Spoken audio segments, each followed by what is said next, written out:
No ano de 532, a majestosa Constantinopla, joia do mundo antigo, arde em chamas. Mas não são invasores estrangeiros que devastam a cidade. São os próprios cidadãos do Império Romano do Oriente, enfurecidos, que saqueiam os prédios públicos e assassinam autoridades. O imperador Justiniano, confinado em seu palácio, vê seu poder desmoronar diante dos olhos. Já cedeu às exigências das facções mais violentas, demitiu ministros odiados e tentou apaziguar a multidão, mas nada adiantou.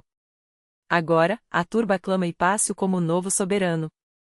Seria o fim de seu reinado não fosse pela determinação inquebrantável de uma mulher, a imperatriz Teodora, cuja coragem o impulsiona a agir. E é em seu general mais leal, Belisário, que Justiniano depositará sua última esperança para esmagar a rebelião e salvar o império da ruína. Após séculos de decadência, Justiniano conduziria Roma a um renascimento tão espetacular que poucos ousariam sonhar. Vitórias retumbantes sobre os bárbaros, a reconquista da própria Roma e a reunificação de territórios perdidos marcariam seu legado. E no centro desse ressurgimento estaria Belisário, o estrategista brilhante que lideraria as campanhas mais ousadas da história romana tardia, um comandante cuja genialidade militar o tornaria lendário como o último grande general de Roma. 50 anos haviam se passado desde a queda do Império Romano do Ocidente. A eterna Roma, outrora coração do mundo, agora pertencia ao reino ostrogodo da Itália. Mas enquanto o Ocidente sucumbia, o Oriente resistia. O Império Bizantino, com sua capital em Constantinopla, seguia como uma potência imbatível. Cerca de 30 milhões de almas viviam sob seu domínio, que se estendia dos Balcãs devastados pela guerra até o fértil Egito, passando pelas areias da Arábia e pelas montanhas da Armênia. Era um império cristão sem igual em administração eficiente, riqueza econômica e poderio militar. Porém, o recém-corado Justiniano enfrentava desafios monumentais. Ascendido ao trono em 527, após a morte de seu tio e pai adotivo, Justino, Justiniano era o primeiro herdeiro a romper com uma dinastia que governava há mais de um século. Originário de uma família humilde de camponeses da Trácia, atual Sérvia, ele era um homem culto, incansável e visionário. Seus objetivos eram ambiciosos. Primeiro, pacificar a Igreja, põe fim à cisão entre os cristãos calcedônios, ortodoxos, e os miafisitas, que disputavam a natureza divina e humana de Cristo. Segundo, reformar e sistematizar o direito romano, transformando-o no alicerce que distinguiria a civilização da barbárie. A grandeza imperial não se sustenta apenas pela força das armas, mas pela solidez das leis, declararia mais tarde. Somente assim um governo pode ser justo, em tempo de guerra ou de paz. Naquele momento, as relações com os vândalos na África do Norte e os ostrogodos na Itália eram estáveis. Mas a fronteira balcânica exigia vigilância constante, os herdeiros do Império Hunos de Átila nunca descansavam. O verdadeiro perigo, no entanto, vinha do Oriente. O Império Sassânida, rival histórico de Roma no Oriente Médio, representava uma ameaça existencial. Aquela fronteira, palco de séculos de conflitos sangrentos, já havia testemunhado derrotas humilhantes, incluindo a captura e a morte de imperadores romanos. Por décadas, a ameaça comum dos hunos havia forçado um frágil equilíbrio. Mas a trégua estava prestes a ruir. Em 525, o rei cristão da Ibéria, no Cáucaso, pediu ajuda a Constantinopla quando o Shah persa Cavades tentou impor rituais zoroastrianos à sua população. Os romanos enviaram tropas, os confrontos se intensificaram, e ambos os lados passaram a realizar incursões além da fronteira. Quando os romanos iniciaram a construção de uma fortaleza em Mindus, os persas atacaram, esmagaram as forças imperiais e arrasaram as construções. Entre os poucos comandantes que sobreviveram à derrota estava Flávio Belisário. Longe de ser culpado pelo desastre, ele seria recompensado. No ano seguinte, com apenas 30 anos, Justiniano nomearia comandante supremo das tropas romanas no Oriente. Belisário e o imperador tinham uma história em comum. Ambos vinham de origens modestas na Trácia e haviam servido juntos no mesmo regimento quando Justiniano ainda era herdeiro do trono. Sua esposa, Antonina, era a melhor amiga da imperatriz Teodora e, como ela, tinha um passado envolto em polêmicas, ligado ao mundo do teatro. Quando Roma e Pérsia se preparavam para a guerra em 530, seria Belisário quem enfrentaria seu primeiro grande teste como líder militar. As legiões que ele comandava pouco lembravam os exércitos que outrora conquistaram o mundo para Roma. Séculos de guerras contra hunos e persas haviam forjado uma nova máquina de combate. A cavalaria, antes negligenciada e delegada a auxiliares estrangeiros, agora era a espinha dorsal do exército. Tropas blindadas, conhecidas como clibanari e catafractari, revestidas de armadura pesada e armadas com lanças e espadas, formavam unidades de choque devastadoras. Outros cavalarianos, mais leves, como os cursores, portavam arcos, uma tática adotada dos próprios hunos e persas. As melhores unidades eram os bucelari, soldados de elite batizados como comedores de biscoito por sua ração militar. Selecionados a dedo, bem pagos, equipados e juramentados em lealdade pessoal ao general, eles eram a guarda mais confiável de Belisário. Os arqueiros romanos agora empunhavam os potentes arcos compostos hunos, capazes de perfurar armaduras à distância. Embora a infantaria ainda representasse 2/3 do exército, seu papel era principalmente defensivo, formar uma base sólida de onde a cavalaria poderia lançar seus ataques relâmpago.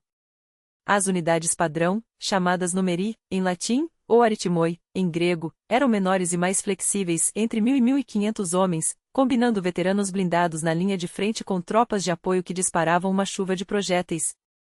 Roma também passou a recrutar os mesmos bárbaros em que antes desprezava, hunos, godos e érulos.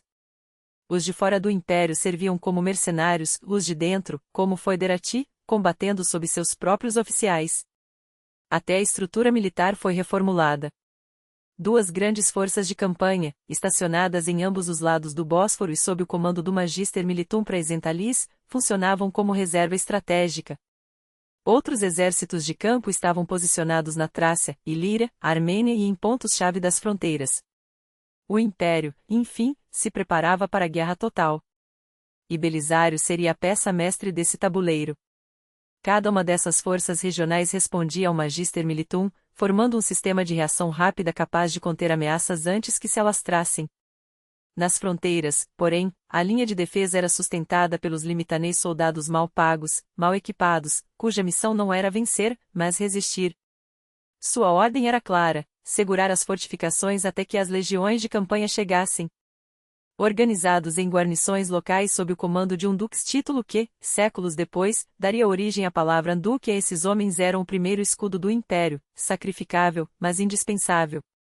E aqui a história, essa testemunha implacável, nos oferece um presente inestimável.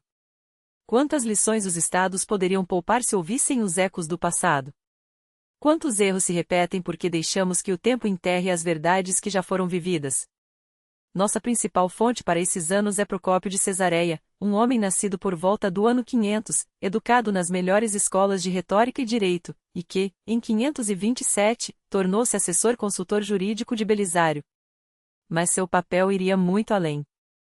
Ele seria o cronista, o secretário, às vezes até o adjunto do general, registrando tudo em grego com uma precisão que ainda hoje nos deixa sem fôlego. Sua obra-prima, História das Guerras, publicada em 551, é um monumento à estratégia e à ambição.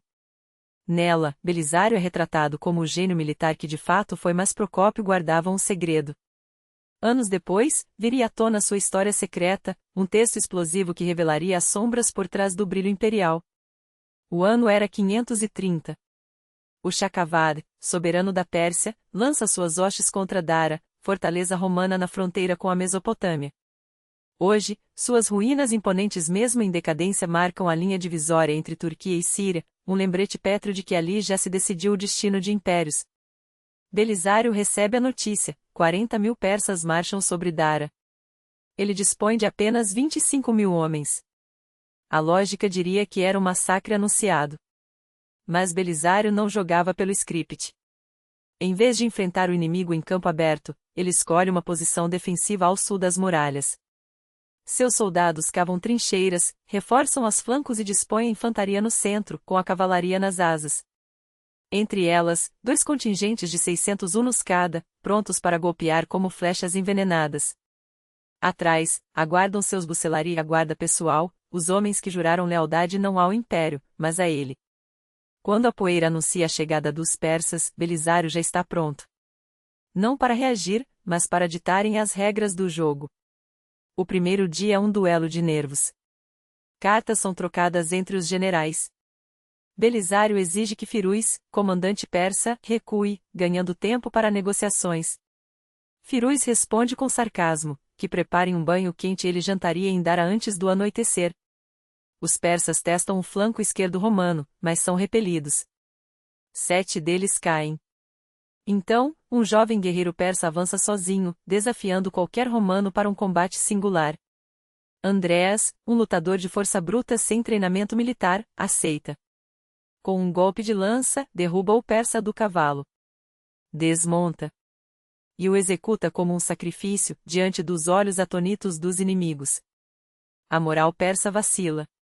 A dos romanos, inflama. No dia seguinte, Firuz recebe 10.000 reforços. Agora são 50.000 contra 25.000. As odds são esmagadoras, mas Firuz sabe que os romanos têm um ponto fraco, o horário das refeições. Enquanto seus homens estão acostumados a combater com o estômago vazio até o meio-dia, os legionários romanos, pontuais como um relógio, já estão famintos ao nascer do sol. Ele espera. E quando o sol está a pino, dá o sinal. Os persas avançam em formação de meia-lua. Arqueiros a pé no centro, a temida cavalaria savara os cavaleiros de ferro a persas nas asas. Firuz divide suas tropas em 2 linhas, a primeira para desgastar, a segunda para o golpe final. E guarda consigo os imortais, a elite da cavalaria persa, como sua reserva pessoal. Os arcos tensionam. Uma tempestade de flechas escurece o céu. Os persas são mestres no tiro com arco, mas hoje o vento traidor joga a favor de Roma. Quando as aljavas esvaziam, a cavalaria persa avança. É o momento que Belisário esperava. O savara arremete contra o flanco esquerdo romano, empurrando os cavaleiros para trás. Mas os persas não veem os 300 herulos escondidos atrás de uma elevação do terreno. No instante certo, eles irrompem como uma avalanche, atacando as costas persas. Ao mesmo tempo, 600 hunos caem sobre seu flanco. O savara, pegos em uma armadilha, quebra a formação e foge em debandada. Firuz não é tolo. Mudança de tática, agora, ele lança sua cavalaria pesada e os imortais contra o flanco direito romano. A linha romana cede, recuando em direção às muralhas. Mas Belisário já previra isso. Ordena que os hunos e seus bucelari envelopem o ataque persa, golpeando-os pelos lados e por trás. O flanco esquerdo persa agora cercado desmorona. Sunicas, um capitão huno, abate o porta-estandarte persa e, em seguida, o próprio general Barsames, comandante daquela ala. Sem liderança, os imortais fogem. A infantaria persa, composta em sua maioria por camponeses recrutados à força, não oferece resistência. Em minutos, o campo de batalha vira um massacre. Quando a poeira baixa, 8.000 persas jazem mortos.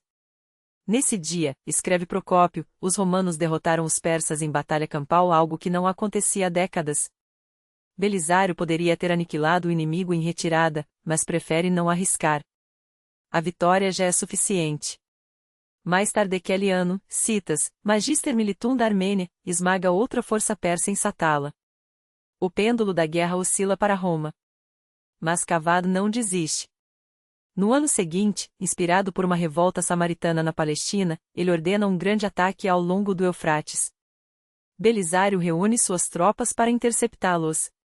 Os persas devastam o território romano, mas, satisfeitos com o butim, começam a recuar. Seus oficiais insistem, acabe com eles agora, antes que escapem. Belisário hesita até que a oportunidade se torna irresistível. Contra toda a prudência, Belisário ataca os persas no domingo de Páscoa, em Calinicum. O resultado é um desastre.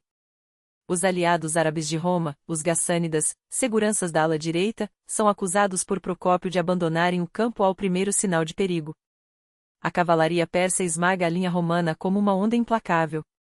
A infantaria, em desespero, forma um muro de escudos junto ao rio, contendo o avanço inimigo o tempo suficiente para que os sobreviventes possam escapar pela água.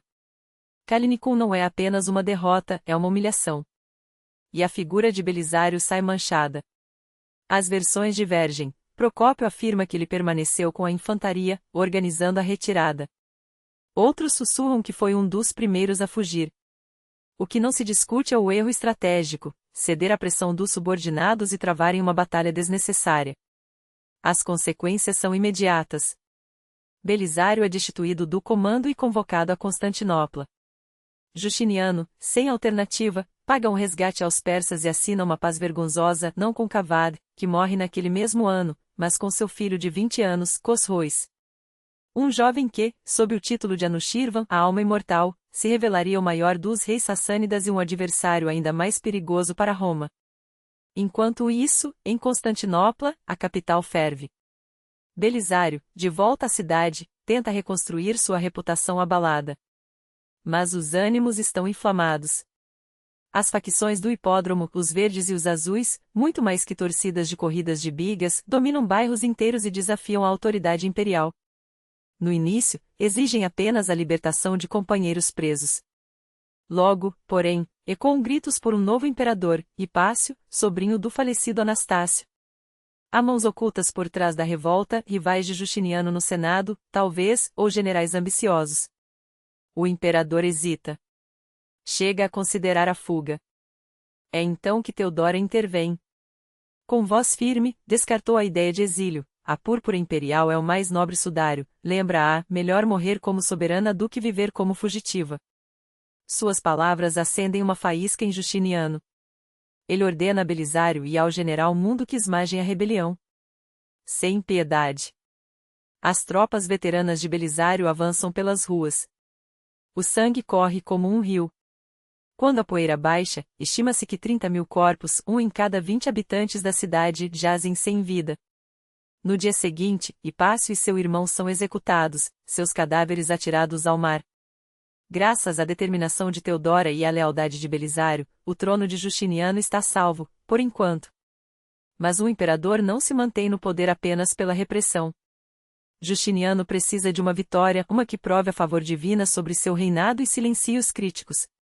Com a paz comprada a peso de ouro dos Sassânidas, ele volta seus olhos para o ocidente. Lá, províncias outrora ricas, arrebatadas por bárbaros, aguardam reconquista. Não por ambição pessoal, claro, mas pelo serviço a Deus e a Justiniano. E há apenas um homem capaz de liderar tal missão, Belisário. É 533 d.C. Uma frota imponente e 17.000 soldados, quase 600 navios, se prepara para zarpar de Constantinopla. Seu destino, o reino vândalo, na África do Norte. Terrório que já foi o celeiro de Roma, perdido há um século para hordas bárbaras. Agora, Justiniano jurara recuperá-lo. Não apenas para restaurar a glória imperial, mas para libertar os norte-africanos da tirania ariana e das heresias que corrompiam a fé verdadeira. A escolha do comandante é óbvia. Flavius Belisário, o vencedor de Dara, o homem que salvou o trono nas ruas ensanguentadas de Constantinopla, receberia o mando supremo. Sua missão, liderar o exército bizantino na maior campanha de reconquista do Ocidente. Porque quando o Império Romano do Ocidente ruíra no século V, nenhum povo fora tão audacioso em sua devastação quanto os vândalos. Saídos da Europa Central, haviam cortado um rastro de morte e saque, pela Espanha, até a África, onde, em 429, sob o rei Genserico, fundaram um reino. E não se contentaram com terra, tornaram-se mestres da pirataria, aterrorizando o Mediterrâneo. Em 455, Genserico saqueara Roma. 75 anos depois, vândalos e bizantinos aprendiam a coexistir. As relações entre Justiniano e o rei vândalo Euderico eram até cordiais. Trocaram presentes, e embora o imperador deplorasse a heresia ariana de Euderico, ao menos este permitia que os cristãos ortodoxos vivessem em paz. Até que, em 530, um golpe abalou o reino vândalo. Gelimer, primo e herdeiro de Euderico, tomou o poder e aprisionou o antigo rei. Ao contrário de seu predecessor, humilhado em guerras contra tribos berberes, Gelimer era um guerreiro experimentado e astuto. Quando Justiniano o chamou de usurpador, o novo rei vândalo respondeu com desdém, que o imperador cuidasse de seus próprios assuntos. Para selar o desafio, cegou um dos sobrinhos de Euderico. 3 anos se passam. Justiniano fecha a paz com os Sassânidas, sobrevive às revoltas de Nica e, agora, decide que Gelimer precisa de uma lição. Seu historiador oficial, Procópio, mais tarde pintaria a guerra contra os vândalos como parte de um plano divino para restaurar o Império Ocidental, pela verdadeira fé em Deus e pela liberdade de nossos súditos. Historiadores modernos são mais céticos. Justiniano precisava de uma vitória para consolidar seu poder. A provocação de Gelimer era conveniente. e a reconquista das ricas terras africanas traria benefícios óbvios, talvez uma mistura de cálculo político, oportunismo e uma genuína crença na missão imperial sagrada. Muitos tentam dissuadi-lo. João de Capadócia, seu principal conselheiro, adverte sobre os riscos e custos de uma operação naval tão distante. Os generais lembram o desastre da última expedição romana à África, uma frota destruída pelos vândalos no Cabo Bom. Justiniano não se abala. Ordena que a armada e o exército se reúnam em Constantinopla. Belisário, reabilitado em seu posto, recebe o comando supremo. O destino do império e sua própria redenção aguardam além do mar. O horizonte bloqueiam. Ele não sabe que seu plano já desmorona. Amatas está morto, suas tropas dispersas como folhas ao vento.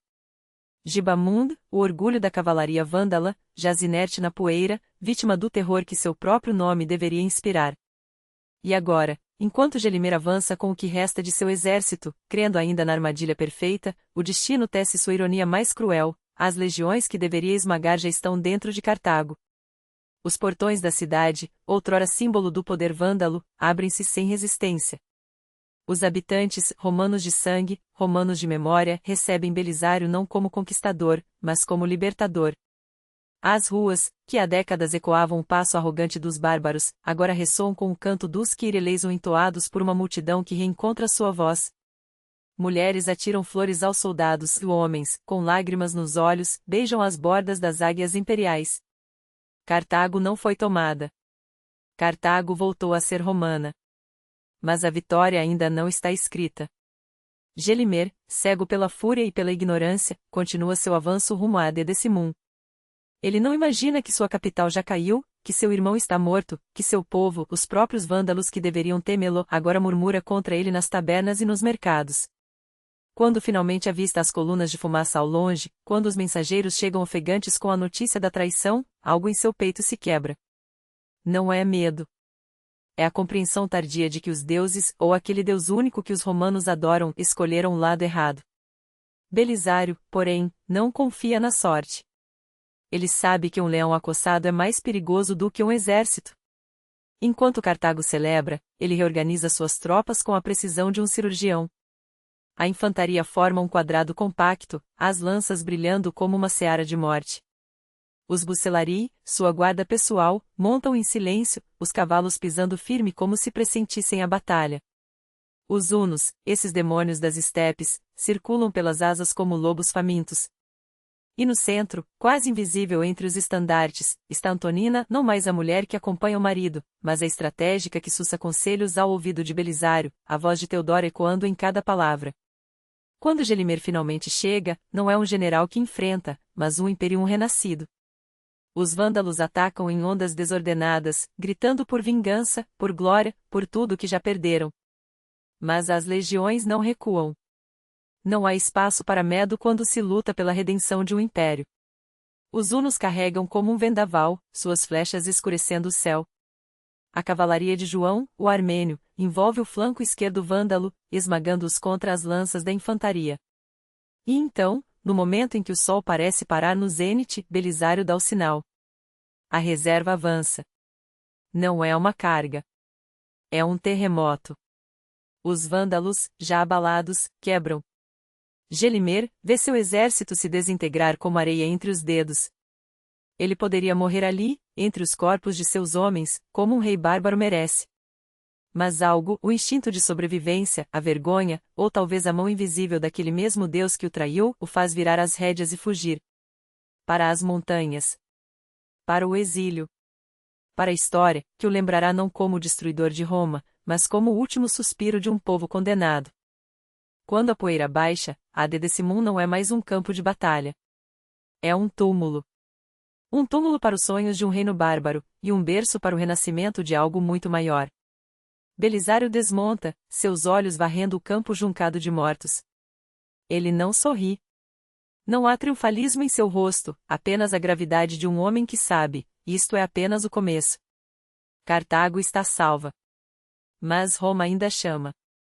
O acampamento de Belisário ainda vibra com a tensão da vitória quando os batedores trazem notícias que gelam o sangue, os vestígios de uma batalha recente. Não é o rastro de uma escaramuça, mas de um massacre. corpos vândalos espalhados como sementes de um vento maldito.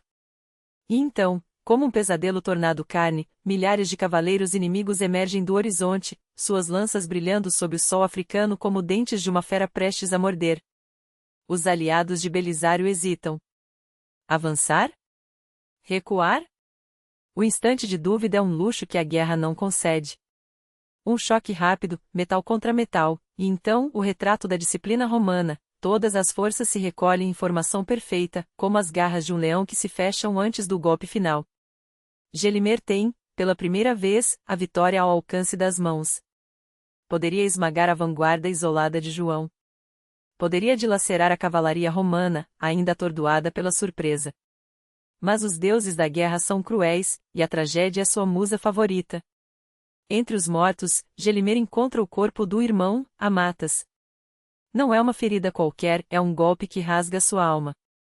O rei dos vândalos, o terror do Mediterrâneo, cai de joelhos na poeira, suas mãos tremendo sobre o peito inerte de seu sangue. Seus guerreiros, antes indomáveis, agora olham em silêncio, paralisados pelo luto de um homem que, por um instante, é apenas isso, um homem.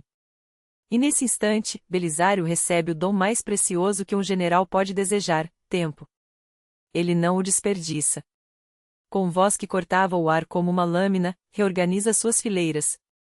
A cavalaria romana, antes dispersa, agora avança como uma só onda, uma maré de aço e determinação.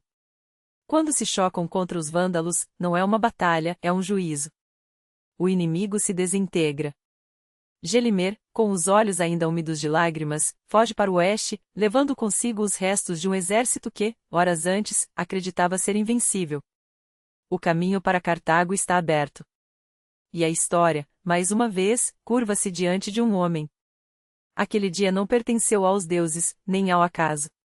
Pertenceu a Belisário. Os cronistas diriam que nenhum mortal, em nenhuma era, havia acumulado tanto glória em tão pouco tempo. Mas ele não se permite o luxo da autocomplacência. Quando as portas de Cartago se abrem diante dele, ao amanhecer seguinte, seus soldados não saqueiam, não estupram, não queimam. Marcham em silêncio, como sombras de uma Roma que o mundo pensava morta. Os cidadãos, preparados para o pior, veem-se olhando para algo que não viam há décadas, um exército que respeita o que conquista. Belisário senta-se no trono de Gelimer, o mesmo onde o vândalo outrora se deleitou com o saque de Roma. Come o jantar preparado para seu inimigo, escuta os pedidos dos cartagineses com a paciência de um pai e a autoridade de um imperador. Mas sabe, a guerra não acabou. Os vândalos ainda respiram. E então, como um presságio, chega a notícia: Caso esmagou a rebelião na Sardenha. 5.000 homens retornam, reforços para um rei derrotado. Gelimer, como um espectro teimoso, avança mais uma vez sobre Cartago. Belisário não recua.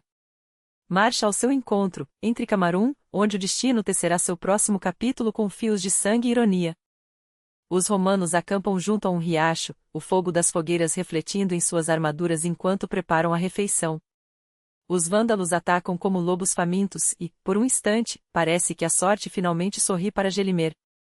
A cavalaria romana é pega de surpresa, desmontada, dizimada. Mas aqui, como em Adedecimum, o rei vândalo falha no momento crucial. Hesita. Permite que os romanos se reorganizem, que a infantaria chegue, que a maré vire. E então, João de Armênia avança. Seus bucelari, os lobos de aço de Belisário, arremetem contra o centro vândalo duas vezes, repelidos com perdas brutais. Mas a terceira investida não é um ataque. É uma sentença. Psaso, o irmão de Gelimer, o último bastião da dinasta vândala, cai morto aos pés do rei. O grito que se ergue não é de vitória, mas de horror. Como se o próprio destino tivesse se cansado dos vândalos. Belisário ordena o avanço geral. O que se segue não é uma batalha, mas um abate. 800 vândalos jazem mortos. 50 romanos. Os sobreviventes fogem para seu acampamento, onde mulheres e crianças esperam, onde o saque de uma vida inteira de pilhagem está amontoado como um tesouro maldito. Quando a infantaria romana avança, não há resistência, apenas pânico. Homens são abatidos como animais. Mulheres são arrastadas. Crianças choram entre os corpos. A disciplina romana, tão louvada, se esvai na febre do saque, e só ao amanhecer Belisário consegue restaurar a ordem. Gelimer, o último rei dos vândalos, foge para as montanhas como uma sombra perseguida pelo sol. João é enviado em seu encalço, mas o destino, sempre cruel com os heróis, tece outra ironia. 5 dias depois, João morre por uma lança amiga, um erro, um acidente, uma piada macabra dos deuses. Belisário chora seu velho companheiro. Não há tempo para luto. Faras, o Érulo, assume a perseguição, e 3 meses depois, esgotado pela fome e pelas promessas de clemência, Gelimer se rende. O reino que um dia fez tremer Roma está extinto. Enquanto isso, em Sardinha, a cabeça de Tsazo é exibida como um aviso. A ilha cai sem resistência. Corsica segue. De Cartago, mensageiros e legiões partem em todas as direções, como raios de um sol renascido. O norte da África, perdido há um século, volta ao seio do império. Mas Belisário sabe, as areias do deserto ainda escondem facas. Os berberes atacam, saqueiam, desaparecem como fantasmas. Ele confia a Salomão, seu homem mais capaz, a tarefa de domar aquela terra ingrata. Para si, reserva apenas a viagem de volta. Constantinopla o espera. E com ela, a glória e a traição. Os navios atracam carregados de ouro, de prisioneiros, de bandeirolas capturadas. Entre os cativos, Gelimer, o rei deposto, murmura palavras do Eclesiastes enquanto é arrastado pelas ruas: vaidade das vaidades, tudo é vaidade. Os cidadãos olham boquiabertos. Há um século que não viam um triunfo. Um verdadeiro triunfo, como os de outrora, quando Roma ainda era dona do mundo. Justiniano, no alto de seu palanque, observa Belisário passar, montado em seu cavalo branco, os espólios da guerra exibidos como troféus de uma era que todos pensavam morta. Mas nas sombras, outros olhos o observam. Olhos cheios de inveja. Há quem murmure que um homem com tanto poder não pode ser leal. Que um general que conquista reinos em meses é perigoso demais para um imperador. Belisário ouve os rumores. Sorri, como quem já viu demais da natureza humana para se surpreender. E quando é chamado perante Justiniano, não se defende com palavras, mas com fatos. O imperador, após olhá-lo nos olhos, sabe, aquele homem não é um traidor. É algo muito mais perigoso, é leal. O título de cônsul lhe é concedido, uma relíquia de uma república há muito morta, mas que ainda brilha com o peso da história. As ruas ecoam com seu nome. Os poetas cantam seus feitos. E no entanto, em alguma taverna da Toscana, uma adaga é afiada. Em Ravenna, um trono gótico tremula. E em Roma, as águias imperiais esperam, há décadas adormecidas, por um homem que ouse acordá-las. Porque a história não para. E Belisário, o vencedor dos vândalos, o libertador da África, logo descobrirá que sua maior batalha ainda está por vir. Muro e aqueduto avançam em direção às portas seladas, o destino de Neápolis já está escrito não nas pedras de suas fortificações, mas no sangue dos que ousaram desafiar Roma. Belisário não é homem de ameaças vazias. Quando as palavras falham, as máquinas de guerra falam por ele. Catapultas são arrastadas para frente, torres de assalto erguidas sob olhares desesperados dos defensores.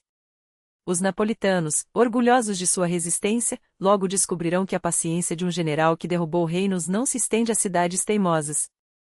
E então, o impensável, os aquedutos. Os engenheiros de Belisário, os mesmos que drenaram os pântanos da África e quebraram as muralhas de Cartago, encontram a fraqueza oculta de Neápolis.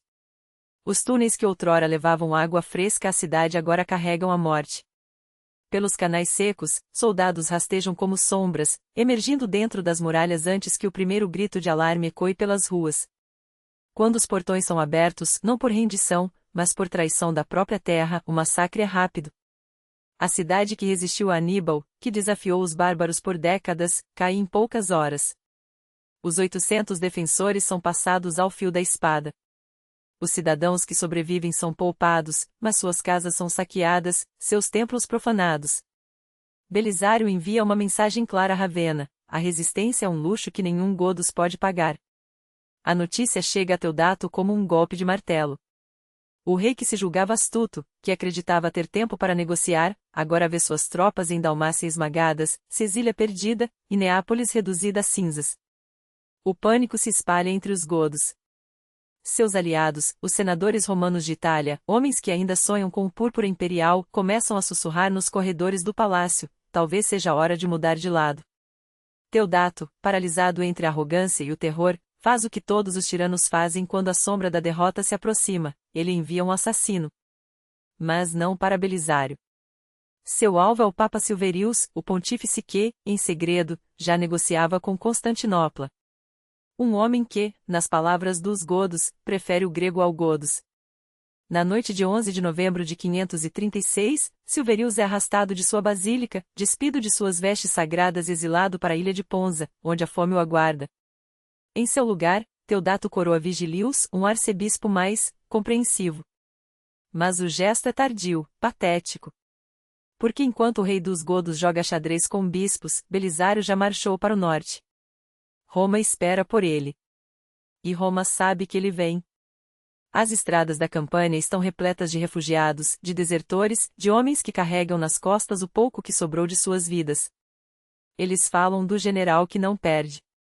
Do exército que não recua. Dos estandartes romanos que, pela primeira vez em gerações, tremulam novamente sobre cidades italianas. Quando Belisário cruza o rio Anio e avista as muralhas eternas ao longe, ele não vê uma cidade sitiada. Ele vê o coração do império, pulsando fraco, mas ainda vivo. E como um cirurgião implacável, está pronto para arrancar o tumor godos que o consome. Dentro dos muros, a população está dividida.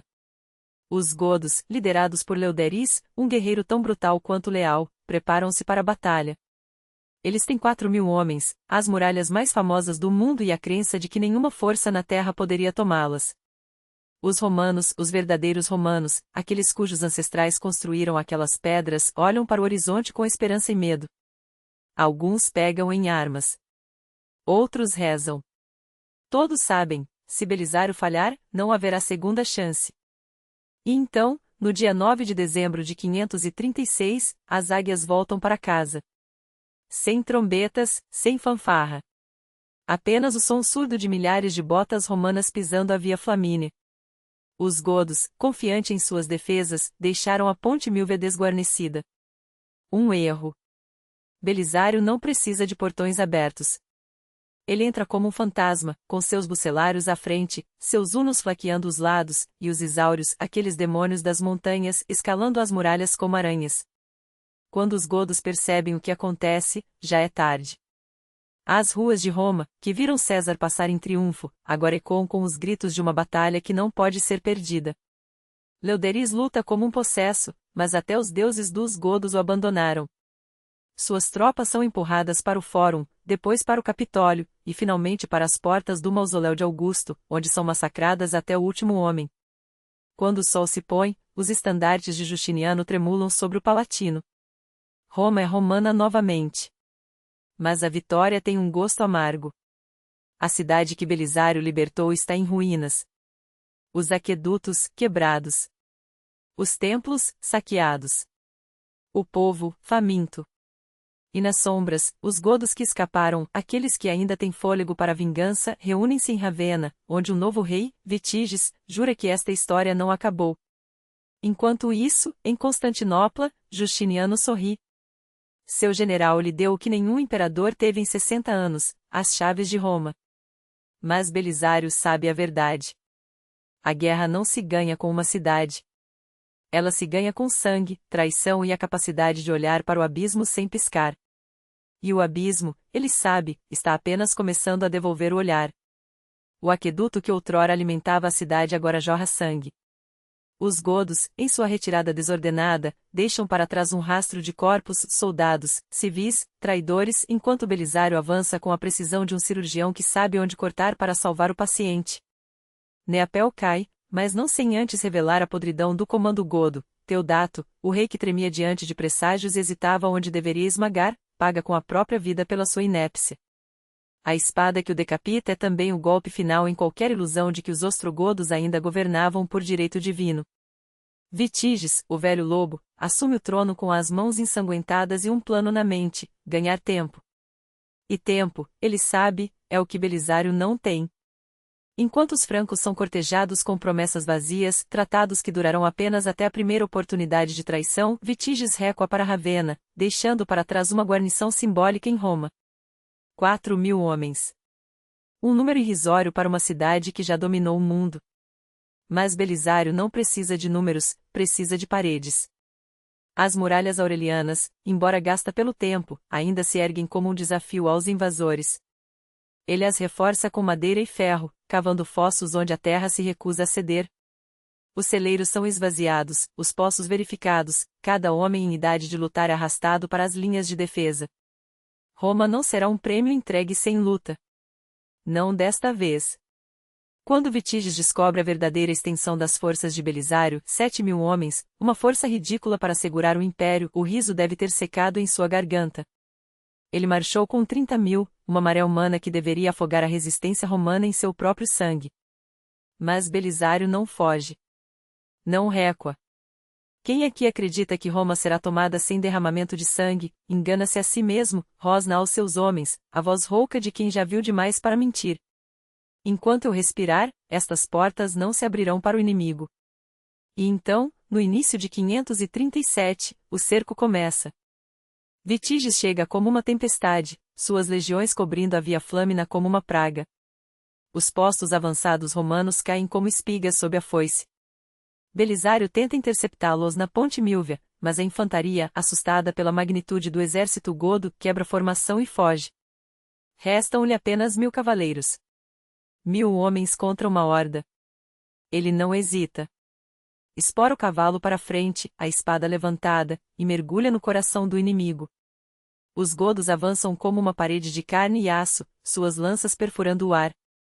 Corpos caem ao redor de Belisário, mas ele não recua. Não pode. Quando finalmente é empurrado de volta às portas de Salaria, seus próprios homens não o reconhecem, coberto de poeira, sangue e a fúria de quem já esteve à beira da morte demais vezes para contar. Ele tem que lutar novamente, dessa vez contra as próprias defesas, até que as portas se abram com um gemido de ferro. Dentro dos muros, o verdadeiro inferno começa. Vitíges não pode cercar Roma completamente, a cidade é grande demais, suas muralhas longas demais para uma força que já se estica como pele sobre ossos.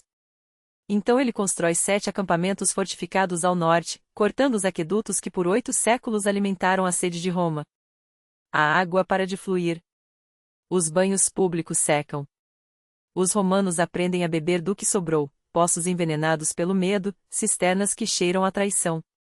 Mas Belisário não se curva. Ele escreve a Justiniano, exigindo reforços, enquanto reorganiza a cidade como um mecanismo de guerra. Os não combatentes são enviados para Neapel, menos bocas para alimentar, menos almas para proteger. As chaves das portas são trocadas todas as noites. Patrulhas de berberes e seus cães farejadores espreitam a escuridão, prontos para rasgar a garganta de qualquer godo que ouse se aproximar. Até Antonina, sua esposa, se torna uma lâmina na sombra. Quando o Papa Silverius é acusado de conspirar com os godos, é ela quem o confronta, os olhos frios como gelo. Diga-nos, santidade, que crime cometemos para merecer sua faca nas costas? O pontífice é arrastado para o exílio. Não há espaço para dúvidas quando o abismo está tão perto. 18 dias depois, os godos atacam. Eles chegam com torres de assalto, arietes, escadas, os brinquedos de uma guerra que esqueceram como travam. Mas Roma não é uma cidade qualquer. É uma fera adormecida, e Belisário sabe como acordá-la. Os touros que puxam as torres são abatidos a flechadas, as máquinas de guerra afundam na lama como bestas feridas. Os godos escalam as muralhas, apenas para serem recebidos por óleo fervente e pedras. O mausoléu de Adriano, transformado em fortaleza, torna-se um osso duro de roer. Ao anoitecer, os romanos acendem fogueiras nos parapeitos e cantam. Não é uma canção de vitória, ainda não, mas um aviso. Nós ainda estamos aqui. E então, como um presente dos deuses esquecidos, chegam os reforços, 1.600 cavaleiros, hunos e eslavos, comandados por Martinho e Valeriano. Belisário sorri. Finalmente, uma vantagem. Os godos não têm arqueiros montados. Ele tem. Agora, a caçada começa. Todos os dias, esquadrões de cavaleiros saem em relances, como lobos testando a manada. Eles se aproximam, disparam uma saraivada de flechas e desaparecem antes que os godos possam reagir. Procópio registra 67 desses ataques, alguns pequenos, outros sangrentos o suficiente para manchar a terra. Cada um deles é um golpe na moral inimiga, uma faca girada lentamente na carne de Vitíges. Os godos uivam de frustração. Roma ri. Mas o cerco não quebra. E então, quando o desespero começa a roer até mesmo os mais corajosos, os godos fazem sua jogada final. Eles vão. Um poder que poucos generais ousariam desafiar. Sua chegada não é um alívio, é um aviso. Narses traz consigo não apenas tropas, mas a sombra longa de Constantinopla, o peso das intrigas palacianas e a desconfiança de um imperador que teme mais o próprio sucesso do que o fracasso. Belisário sabe disso. Ele conhece o jogo. E quando Narses, com seu sorriso afiado e voz melíflua, estende a mão em cumprimento, o ar se enche de uma tensão que nem mesmo os godos conseguiriam cortar com suas espadas. Os reforços são bem-vindos, 7.000 homens, frescos e armados até os dentes. Mas o preço é alto. Narses não é um subordinado. É um rival disfarçado de aliado, um homem que responde diretamente a Justiniano e que, com um piscar de olhos, pode transformar vitória em traição.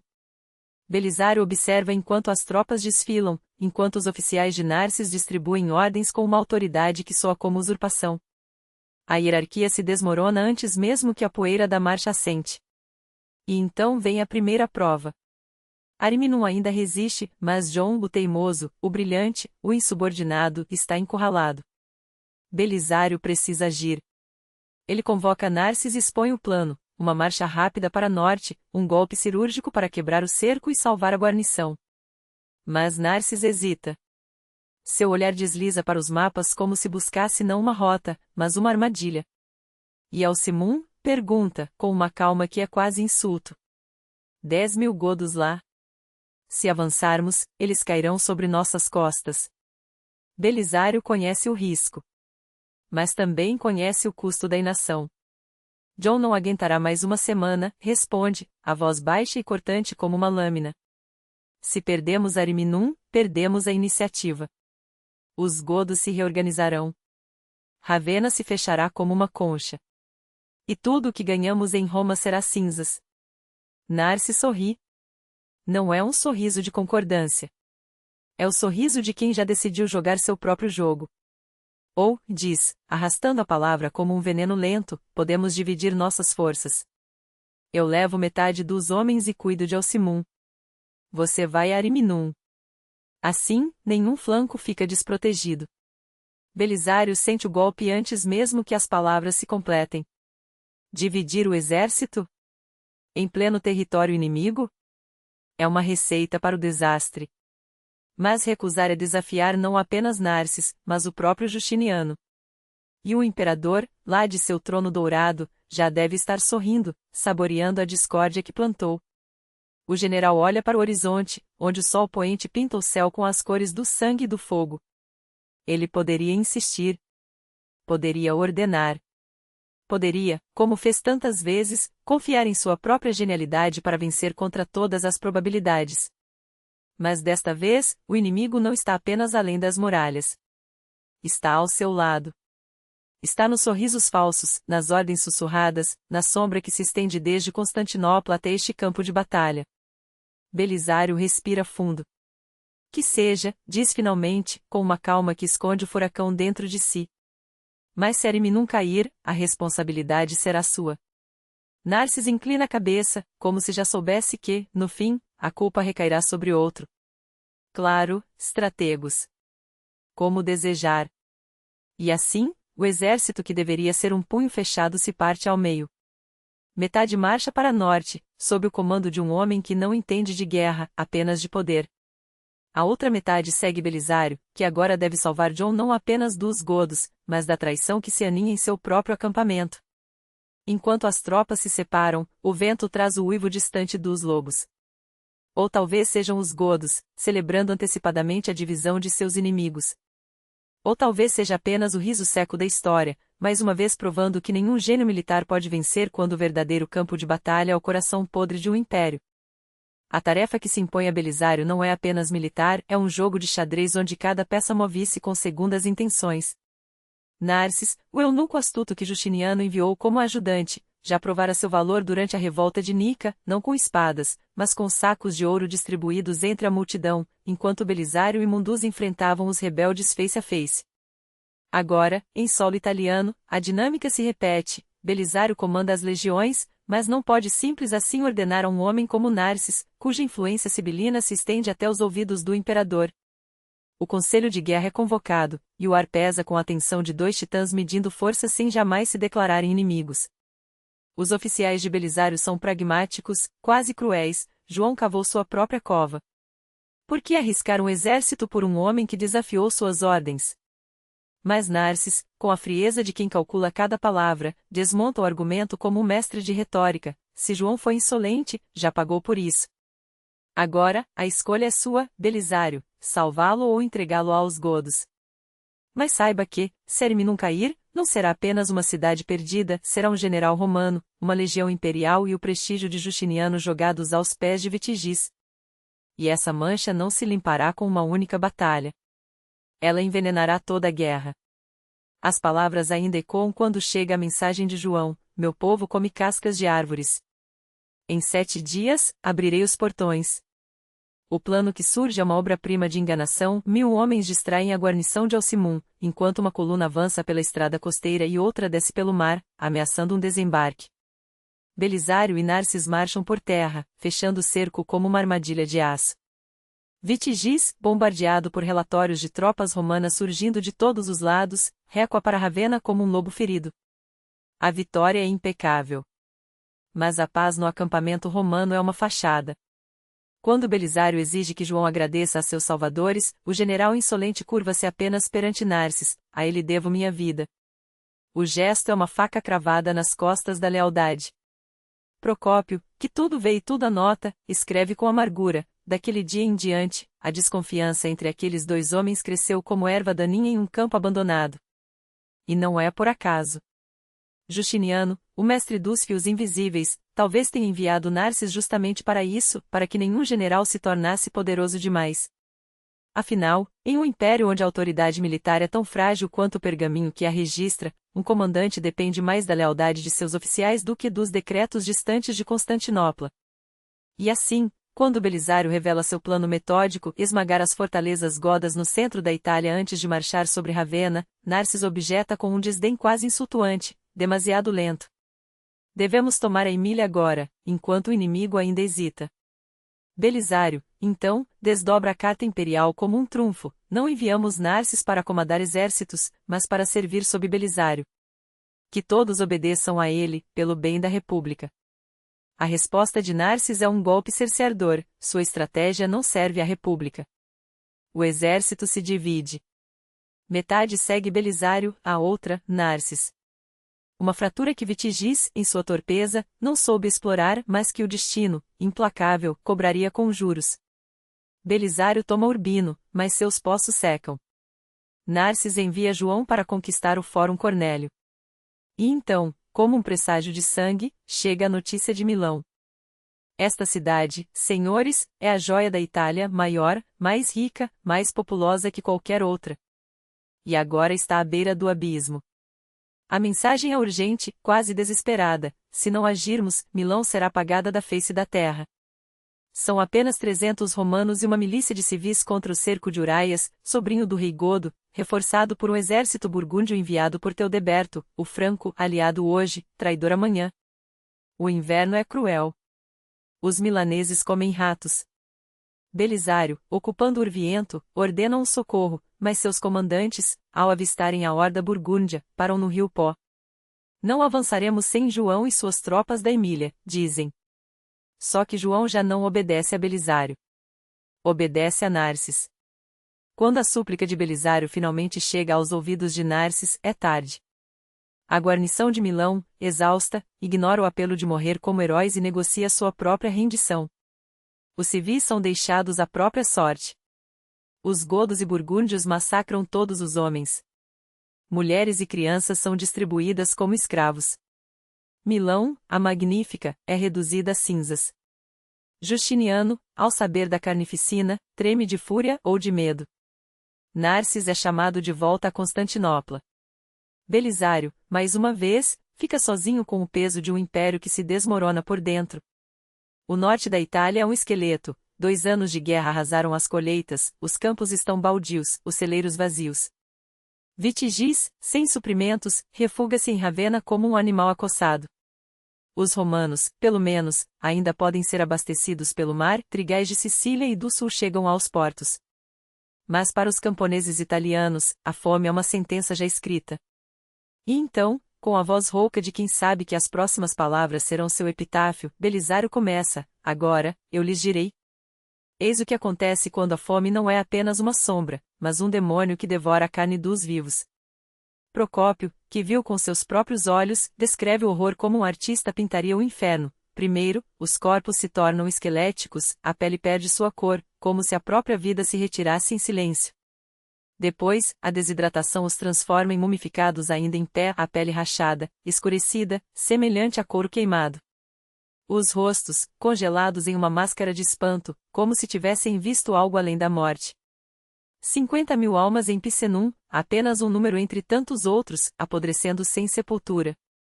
E quando a desesperança atinge seu auge, até os tabus mais sagrados se quebram, sussurros de mães que cozinham seus filhos, de homens que devoram seus companheiros de armas. É nesse pesadelo que Teudeberte, rei dos francos, avança com seu exército, não para salvar, mas para saquear. Ele acredita que a Itália, esgotada, será um banquete fácil. Mas a terra queimada não alimenta ninguém. Seus homens adoecem, a desenteria os consome, e logo a retirada pelas montanhas se torna uma rota de fuga vergonhosa. O guerra, no entanto, não para. Belisário, implacável, cerra o cerco às fortalezas góticas de Faizulá e Alcimum. Esta última, inacessível como um ninho de águia, só cairá quando a fome fizer seu trabalho sujo. Nas colinas ao redor, escaramuças sangrentas explodem a cada dia, gotos e romanos se emboscando como lobos famintos, disputando migalhas de comida como animais. E então, a traição. Um prisioneiro revela a Belisário que um de seus próprios homens, um mensageiro, levou ordens secretas de Vitigis às guarnições: aguentem. A ajuda vem. O general não hesita. O traidor é arrastado para a frente das muralhas, amarrado a uma estaca, e queimado vivo sob os olhos dos defensores. A mensagem é clara: não há salvação vinda de Ravenna. Uma a uma, as fortalezas caem. Faizulá e, depois Alcimum, ambas recebem termos generosos. Belisário não é um carrasco, ele sabe que a clemência quebra resistências melhor do que o aço. Agora, é a vez de Ravenna. A cidade, protegida por pântanos traiçoeiros e pelas águas da laguna, parece inexpugnável. Suas muralhas de 9 metros, erguidas por imperadores há séculos, ainda desafiam o tempo. Mas o cerco é uma serpente que se enrosca devagar. Os suprimentos são interceptados no pó. Um incêndio misterioso consome os celeiros da cidade. Vitigis, desesperado, deposita suas últimas esperanças em Uraias, seu sobrinho, que marcharia com 4.000 homens para quebrar o bloqueio. Mas quando os soldados gotos descobrem que suas próprias fortalezas já caíram, o moral desmorona. Uraias recua. Ravenna está sozinha. Os emissários de Constantinopla chegam com um tratado tão generoso que Belisário recusa-se a assiná-lo. Ele sabe que a vitória está ao seu alcance. Os gotos, por sua vez, desconfiam. E então, os nobres góticos fazem uma jogada ousada, depõem Vitigis e enviam uma delegação secreta a Belisário. Coroe-se imperador do Ocidente. Governaremos sob você. Basta nos poupar. O general ouve, pondera, e jura não que aceitará a coroa, mas que nenhum malo será feito aos gotos se renderem. Mais tarde, diante do próprio Vitigis, ele repete o juramento: serei vosso senhor, se assim o desejardes. As portas de Ravenna se abrem. Belisário entra sem resistência, garantindo imediata distribuição de grãos. Ordena que os guerreiros góticos, em número superior aos seus, depositem as armas e voltem para suas terras. Nenhuma pilhagem. Nenhuma vingança. A paz parece possível. Mas os gotos não são tolos. Eles esperam. Aguardam o anúncio que nunca vem, a coroa sobre a cabeça de Belisário, o nascimento de um novo império do Ocidente. Dias se passam. O silêncio do general é uma faca que gira lentamente. Até que a verdade se revela, ele os enganou. Nunca teve intenção de trair Justiniano. Usou a promessa como isca para encerrar a guerra sem mais sangue. A fúria é imediata. Mas antes que possam reagir, Belisário recebe ordens de Constantinopla, voltar com o tesouro gótico e os prisioneiros, incluindo Vitigis. Seus inimigos na corte já sussurraram ao ouvido de Justiniano sobre a oferta da coroa. O imperador, no entanto, tem preocupações maiores. Porque enquanto Belisário pacificava a Itália, Vitigis, em seu último ato como rei, enviará 2 espiões à corte de Cosroes, o Xaxã da Pérsia. Ajude-nos contra nosso inimigo comum. Cosroes não precisava de convite. Ele observara Justiniano drenar suas fronteiras orientais para alimentar suas guerras no ocidente.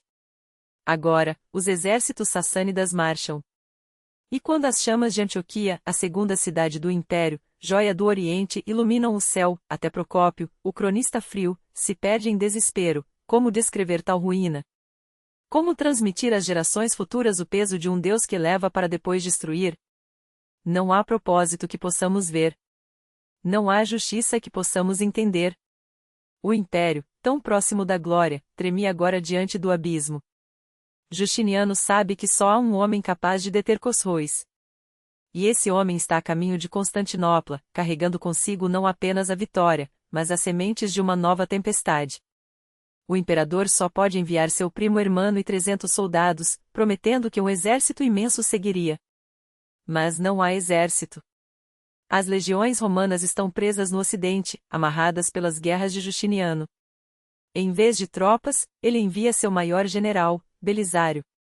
E reza por um milagre, sem suspeitar que o império está à beira de um desastre ainda maior do que qualquer coisa que o mundo já testemunhou. Porque no horizonte oriental, algo se agita há anos. 2 titãs, o Império Romano do Oriente e os Sassânidas, assinaram, 8 anos antes, um tratado de paz eterna. Mas a ironia é cruel. Enquanto Belisário conquistava a África, depois a Itália, Cosroes observava, e seu sorriso se transformava em dentes cerrados. O que começou como um gracejo justiniano, onde está meu tributo? Afinal, essas vitórias só foram possíveis porque eu lhe dei paz, agora é uma ameaça. Os embaixadores dos godos na Itália e dos armênios chegam a Ctesifonte suplicando ajuda. Ele quer abraçar o mundo todo, dizem sobre Justiniano. Conquistar cada reino. E nós, que antes éramos seus escravos, nos uniremos a você contra ele. Cosroes não precisa de mais desculpas. Esquece a amizade. Esquece os juramentos de 540. Acusa o imperador de subornar hunos para saquear terras persas, de corromper aliados árabes, de trair cada palavra proferida. E então, ataca. Justiniano, longe das fronteiras, arranca suas melhores tropas para reforçar o centro. Na Itália, não resta um único soldado romano capaz de resistir a uma invasão. Antioquia é saqueada. Os sobreviventes são arrastados em correntes para a Pérsia. A ilha de Scandale, banhada pelo Mediterrâneo, torna-se símbolo da humilhação. Suas águas, antes romanas, agora lavam as botas persas. Cosroes avança até a Pameia, onde exige 450 quilos de prata, mas, em um gesto de escárnio, permite que os sacerdotes guardem um fragmento da Vera Cruz. Depois, organiza jogos de carruagens locais, manipulando as corridas para que a equipe favorita de Justiniano sempre perca. O imperador, envergonhado, aceita pagar 2.200 quilos de ouro de uma vez, mais 220 quilos anuais pelo privilégio de um cessar-fogo. Cosroes aceita o dinheiro, apaga os incêndios que ele mesmo ateou e volta para casa, mas não sem antes exigir mais tributos às escondidas. É a maior humilhação militar de Roma em 3 séculos. E no meio desse caos, um nome ecoa em cada taverna, em cada praça: Belisário. Porque ele, sozinho, havia feito o impossível. 2 reis derrotados, 2 reinos conquistados, os tesouros de Geiserico e Teodórico arrastados em triunfo pelas ruas de Constantinopla. Belisário retornará de Itália como um semideus, seguido por multidões que não o deixavam passar. Mas a glória é efêmera.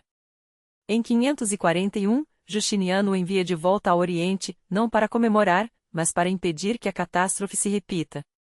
Sua esposa, Antonina, estrategista tão afiada quanto ele, que o acompanhará na África e na Itália, fica em Constantinopla, aos serviços da imperatriz Teodora. Belisário reúne o que resta, suas tropas pessoais, os bucelários de elite, Laris, ostrogodos desertores, os árabes aliados que o seguiram desde a rebelião italiana, milhares de soldados de fronteira esgotados. Procópio não registra o número exato. Só sabemos que são poucos. Demasiado poucos. Os homens estão abalados. O ano anterior os quebrou. Belisário passa semanas reconstruindo não apenas fileiras, mas almas. E então, a notícia: Cosroes e seu exército principal estão longe, no norte, em Lazica. É uma brecha. Uma chance. Belisário avança, fixando seu alvo em Nísibis, a fortaleza persa na fronteira. Não pode tomá-la pela força, suas muralhas são inquebráveis. Mas pode provocá-los. Atrai-los para fora. Derrotá-los em campo aberto e entrar pela porta que eles mesmos deixarem escancarada. A 8 quilômetros da cidade, monta acampamento perto o suficiente para tentá-los, longe o suficiente para que não possam recuar sem lutar. Mas um comandante romano, Pedro, comete um erro fatal, ignora as ordens de Belisário. Avança demais. Demais. O persa Nabedes vê a armadilha e ataca. Pedro envia um mensageiro desesperado, mas Belisário já sabe. Já está a caminho. Porém, antes que possa chegar, a cavalaria persa esmaga as tropas romanas. 50 homens caem. A águia da legião, símbolo sagrado, é perdida. Quando Belisário irrompe no campo de batalha, os persas recuam para Nísibis, deixando para trás mais de 100 mortos. Mas a bandeira romana continua nas mãos do inimigo. Uma derrota estúpida. Uma ferida aberta. Belisário não recua. Marcha sobre o forte persa de Cisaurano, mas o primeiro assalto é repelido. Reforça as posições. Ordena ao Aritim, o líder árabe, que cruze o Tigre com 1.200 homens e devaste a Síria. Há décadas Roma não ousava penetrar tão fundo em território persa. Quase não há resistência. A pilhagem é rica. Mas o tempo se esgota. O calor do verão consome seus homens. 1/3 adoecera. As provisões acabam. E os árabes? Sumiram. Mais tarde, descobrirão que Al-Aritim e seus homens voltaram para casa com o butim, sem dividir um único denário com os romanos. Belisário, com suas forças reduzidas ao limite, recua para território seguro. Não há vitória aqui. Só a promessa de que, quando a primavera chegar, o filho de Cavades voltará e desta vez, com um exército que ninguém poderá deter. Os romanos, agora acossados, recuam com o Eufrates à direita como uma fronteira frágil. A notícia da invasão persa chega aos ouvidos de Vasile, e Justino, mais uma vez, volta seus olhos para Belisário. 540 d.C. O inverno o encontra em Constantinopla, mas a primavera mal desponta quando os relatórios chegam, a ilha se prepara para um novo assalto. Belisário não hesita. Monta a cavalo e parte como um raio para a fronteira oriental. A famosa Cursus Públicos, a rede de estradas imperiais, é posta a serviço da urgência, onde uma viagem levaria um mês, ele a cumpre em 8 dias. Os comandantes locais, pálidos de medo, advertem: uma catástrofe se aproxima. Escondamo-nos atrás das muralhas. Belisário não ouve. Seu plano é outro. Se o inimigo marchasse contra qualquer outro povo, vossa estratégia seria sábia. Mas ele vem contra os súditos de Roma. E se, depois de saquear estas terras, decidir avançar sobre outras regiões do Basileus Justino, então, por Heracles, é melhor morrer com a espada na mão do que sobreviver como covarde. Não é retirada. É traição. E enquanto os persas contam com mais um saque fácil, desta vez mirando a Palestina e os tesouros de Jerusalém, Cosroes recebe a notícia que não esperava: Belisário está de volta. E com ele, todo o peso do exército romano. O grande rei hesita. Envia Vandana, um de seus secretários, sob o pretexto de reabrir negociações. Mas o verdadeiro motivo? Medir a força do homem que o havia humilhado antes. Procópio, o cronista que tantas vezes esteve ao lado de Belisário, não está presente. Ficará em Constantinopla, seus dias de campanha ao lado do general haviam terminado. Mas suas palavras, precisas e cortantes, registrariam o que se seguiu. Belisário recebe o emissário longe do acampamento romano, cercado por uma guarda de elite que parece saída de um sonho de guerra, francos de barbas ruivas, líbios de pele escura como ébano, godos de olhos claros e vândalos de cicatrizes antigas. Homens escolhidos não pela habilidade, mas pelo terror que inspiram gigantes armados até os dentes, que nem sequer piscam ao ver o persa se aproximar. O próprio Belisário fala com uma calma que é quase insulto.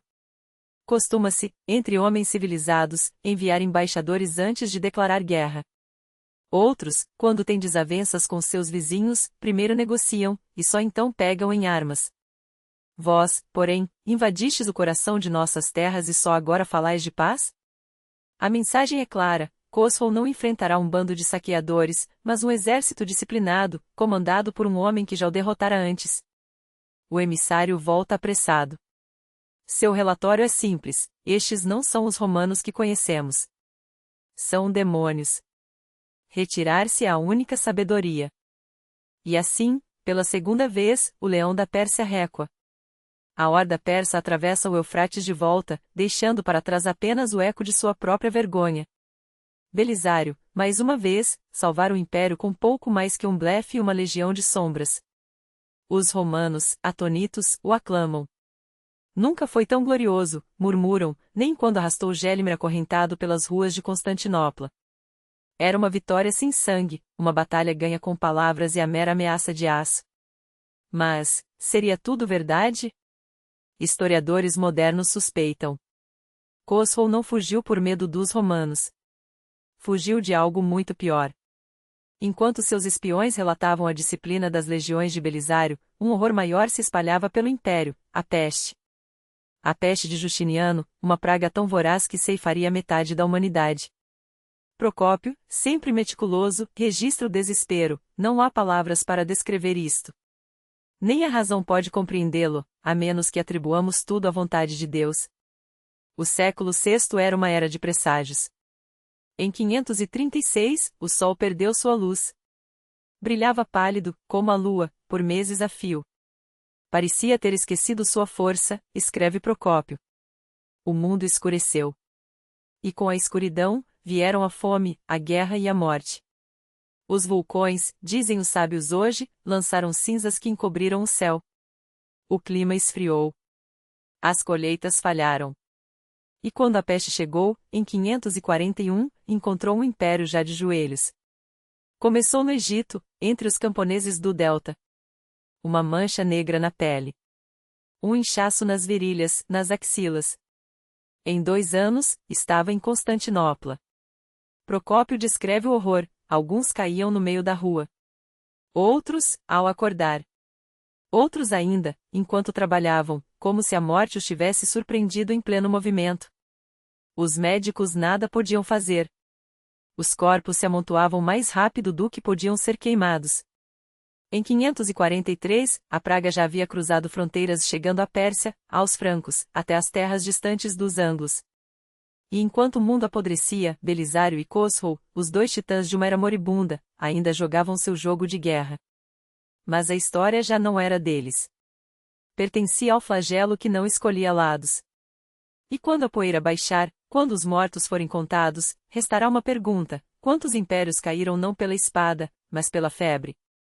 Os sintomas eram uma marca de horror divino: manchas negras junto às orelhas, inchaços purulentos nas coxas, como se a carne estivesse apodrecendo ainda em vida.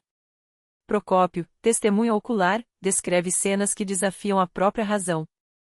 Alguns caíam em coma, incapazes de se alimentar, condenados a uma agonia lenta. Outros, tomados pela loucura, uivavam pelas ruas como bestas feridas, até que a morte os silenciasse, seja em minutos, seja após dias de delírio. Mas os mais terríveis eram aqueles cuja pele se enchia de pústulas negras, do tamanho de lentilhas. Para eles, não havia esperança: o fim chegava antes que o sol se ponse novamente.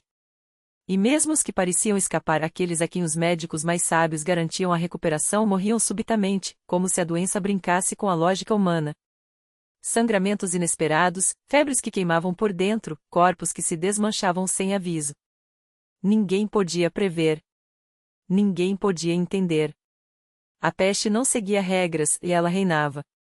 Séculos depois, a ciência desvendaria o mistério: o Yersinia pestis, o flagelo azulado enterrado na areia, o mesmo que, 8 séculos mais tarde, voltaria como a morte negra.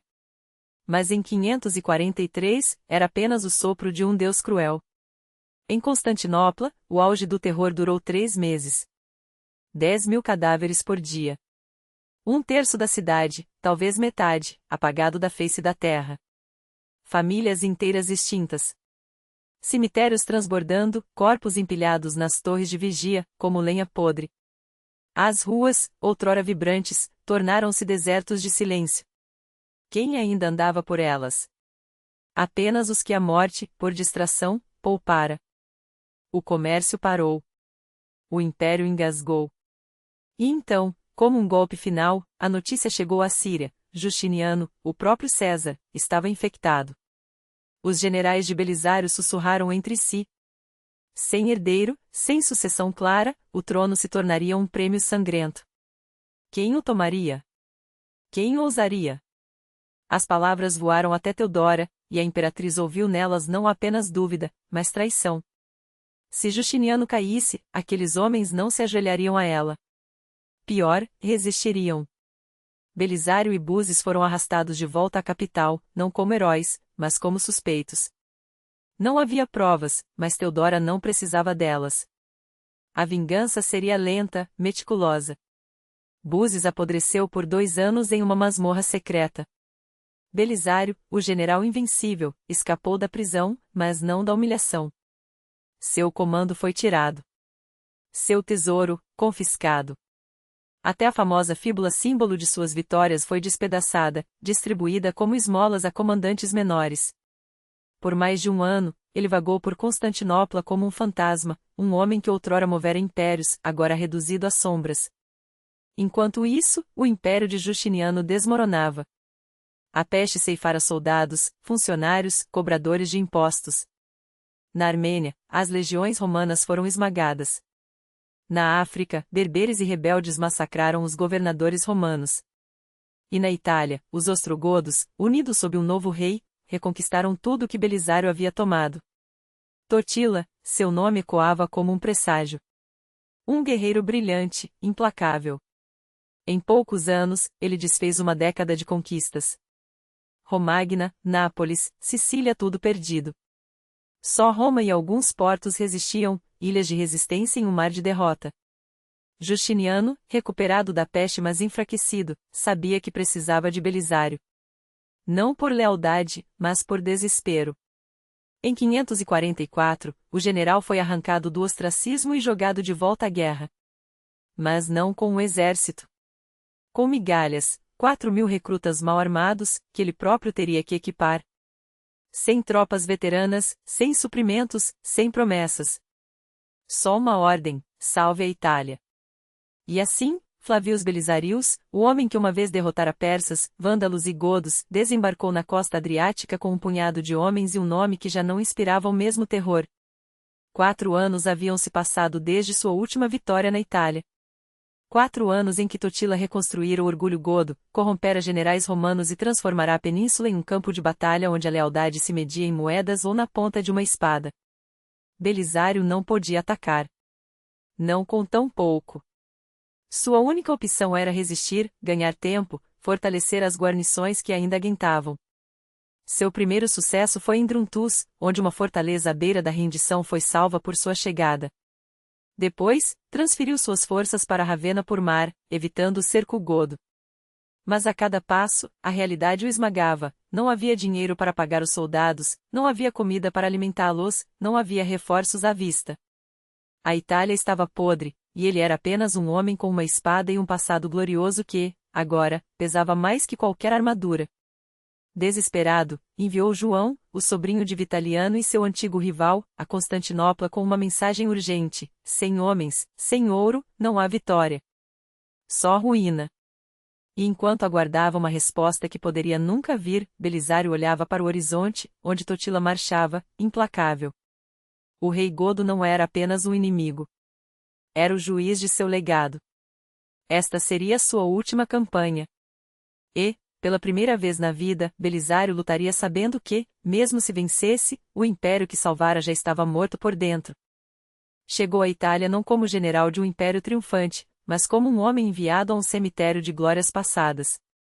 Justiniano, agora mais poderoso do que nunca nos papéis e mais fraco do que nunca na realidade, reinava sobre um território vasto e esvaziado, sem povo para defendê-lo, sem cópias de seus éditos para serem lidas, sem armas para empunhar, sem ouro para pagar os soldados.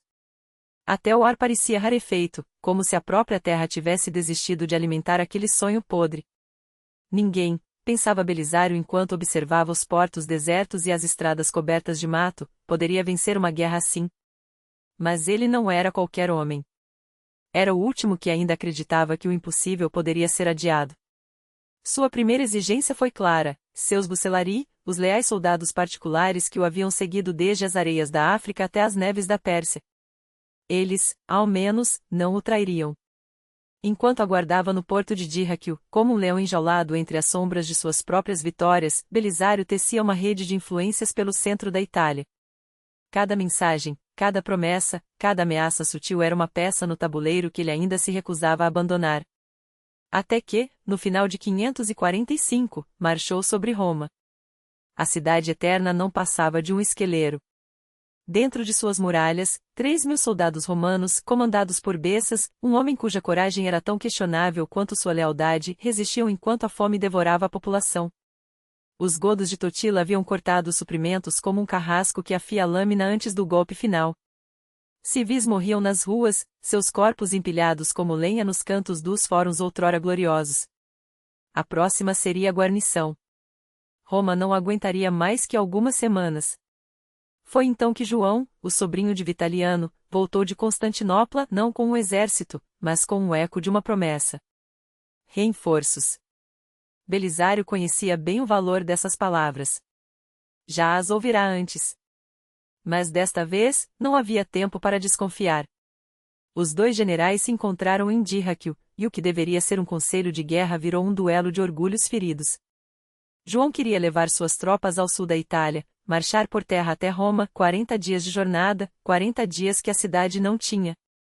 Belisário, com a frialdade de quem já vira demais, descartou o plano com um gesto. 40 dias. Roma cairia em 40 horas. A única chance era o mar, 5 dias de navegação com ventos favoráveis, 5 dias para carregar tropas, mantimentos e a última esperança do império diretamente ao porto de Ostia. João, teimoso, insistiria em sua rota. Limparia o sul dos godos, garantia, e então se encontraria com Belisário nas proximidades de Roma.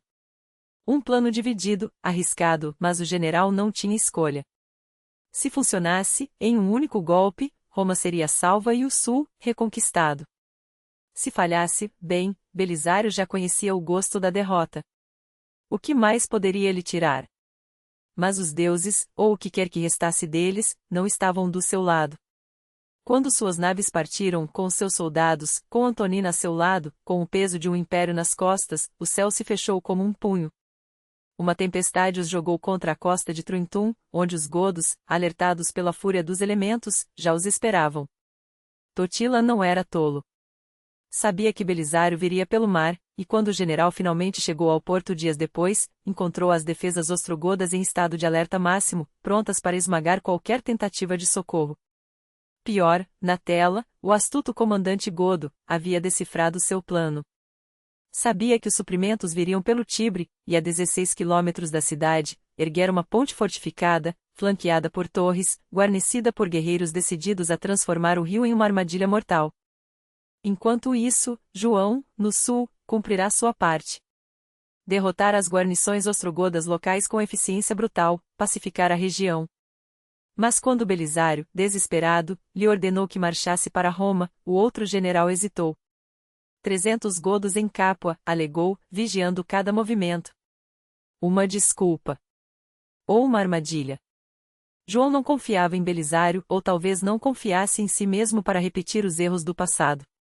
E assim, mais uma vez, o general da última chance ficou sozinho. Não havia tempo para esperar. Deixou Isaac no porto com ordens inflexíveis: não saia. Não arrisque nossa única base segura. Enviou uma mensagem a Bessas em Roma: ataque o acampamento godo. Distraia-os. Dê-nos uma brecha. E então, com 200 galeras reforçadas, partiu Tibre acima, carregando tropas, víveres e a última centelha de esperança. O plano era ousado até para seus padrões. Enquanto a infantaria limpava a margem direita do rio, removendo as correntes de ferro que os godos haviam estendido como garras sobre a água, Belisário focava na ponte de Natela. Não bastava conhecer sua localização, ele sabia suas medidas exatas. Mandou construir uma torre mais alta, montada sobre 2 barcos. Quando os romanos a aproximaram da estrutura inimiga, lançaram sobre ela um barco em chamas, recheado de piche e enxofre. O fogo engoliu as torres godas em segundos, com dezenas de guerreiros ainda dentro, gritando enquanto as chamas devoravam suas armaduras. Os ostrogodos, furiosos, saíram de suas posições para enfrentar os romanos em campo aberto. A batalha que se seguiu foi um turbilhão de sangue e espadas, mas algo estava errado, nenhum sinal do ataque de Bessas. O covarde havia escolhido salvar sua própria pele. Ainda assim, as tropas de Belisário ganhavam terreno, demolindo a ponte peça por peça, quando um mensageiro chegou a galope. Isaac foi capturado. O porto, sua única âncora, caíra. Foi então que algo se quebrou dentro do general. Não era medo. Era algo pior, a certeza de que, desta vez, até seu instinto traíra. Se o porto estivesse perdido, sua mulher estaria nas mãos dos godos. Sem esperar por mais informações, sem calcular os riscos, Belisário lançou todas as suas forças em um ataque desesperado para retomar a base. Quando chegou lá, encontrou silêncio. O porto estava intacto. Isaac não fora vítima de um cerco, mas de sua própria ambição. Havia liderado um ataque imprudente contra os godos, buscando glória onde só havia morte. O momento decisivo fora perdido. Os ostrogodos, agora alertas, reforçaram suas posições. Renovar o assalto seria suicídio. Belisário caiu doente. A febre o consumiu como um fogo lento, e pela primeira vez em décadas, ele soube que estava próximo da morte. 10 anos antes, Roma caíra em suas mãos como um fruto maduro. Agora, a cidade que ele salvara uma vez se rendia a Totila sem luta. Quando os godos entraram pelos portões abandonados, encontraram apenas 26 soldados e 60 civis ainda vivos, esqueléticos, escondidos entre as sombras dos templos que um dia abrigaram o mundo. Procópio escreve que Totila, ao ver aquilo, ordenou que parassem o massacre. Não por piedade, mas por nojo. Roma não era mais uma cidade. Era um túmulo. E então, o rei godo fez o que nenhum bárbaro ousara, destruí-la até os alicerces. As muralhas que resistiram a Larico, a Átila, a séculos de guerras, foram arrasadas. As portas, arrancadas. Os últimos habitantes, levados como escravos para o sul. João, o general que deveria ter sido seu braço direito, recuou atrás das muralhas antigas de Cumas, e logo até ali os ostrogodos avançariam. Roma ficou vazia. Totalmente vazia. Procópio jurava que nem mesmo os ratos permaneceram. Mas Belisário, mesmo febril, sabia a verdade: sempre há alguém. Algum louco, algum fantasma de pé entre as colunas caídas, murmurando nomes de imperadores mortos enquanto o vento uiva pelos fóruns desertos. Na primavera de 547, quando a doença finalmente o soltou, ele voltou. Não como conquistador, não como salvador, mas como um homem que precisava ver com seus próprios olhos o que restara daquilo por que lutara. As fortificações de Roma não eram mais do que escombros. E no meio daqueles destroços, entre o pó dos deuses e o silêncio dos homens, Belisário deve ter compreendido, finalmente, que não era Totila quem julgaria seu legado. Era a história.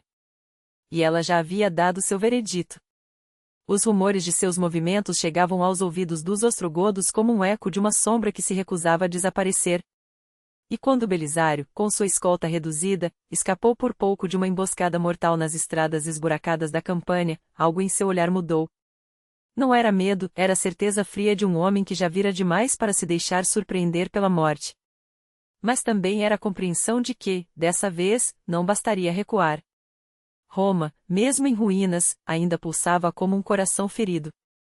E ele, o cirurgião que outrora salvara o império com suas próprias mãos, não poderia abandonar o paciente à beira do abismo.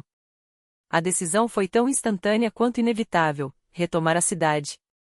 Não por glória, não por ordem, mas porque alguém precisava fazê-lo. Os ostrogodos, confiantes em sua vitória, haviam deixado Roma vazia, uma carcaça de mármore e memória. Belisário entrou como um fantasma, com seus homens esfarrapados e exaustos, e ali, entre as colunas derrubadas do Fórum, traçou seu último plano de resistência. 25 dias. Era tudo o que tinha. 25 dias para transformar escombros em trincheiras, para convencer os poucos romanos que ainda restavam a voltarem para casa, para forjar uma defesa com pedras soltas e a teimosia de quem se recusa a morrer sem lutar. E eles trabalharam como possessos.